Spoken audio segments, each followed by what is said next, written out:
కాదు 2014లో రాజధాని అన్నాక భూములు ల్యాండ్ పూలింగ్ తీసుకుని ఉన్నప్పుడు నా భార్య చనిపోయింది 2017లో దిగులుతో.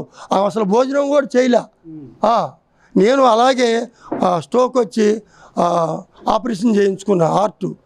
ఇవాళ రోజున ఇలా భూసేకరణ అంటున్నావు. మమ్మల్ని ఏమన్నా నువ్వు డైరెక్ట్గా కలిసావా? ఏదో దొంగసాటున English paper, Hindi paper, Andhraprabha, ఈనాడులో ఇస్తే మాకు తెలుసుద్దా? మేము చదువుకున్న వాళ్ళమా? ఏదో చదువుకున్న వాళ్ళ ద్వారా ఆ వార్తలు తెలుసుకొని మేము కోర్టులకు వెళ్ళి లాయర్ల ద్వారా మళ్ళీ నీకు నోటీసులు పంపించగలిగాం. ఇది ఏం దౌర్జన్యం? గ్రామ సభ పెట్టగానే మీకు చెప్పడం కానీ మీకు ఏమి లేదు సార్.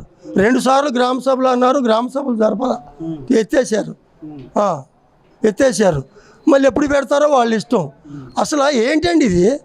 ఇప్పుడు ఒకప్పుడు 9.2 ఇస్తే మీ పొలం జోలికి రావన్నావు, 9.2 ఇచ్చేసాం. మరి ఇక మానుకోవాలిగా.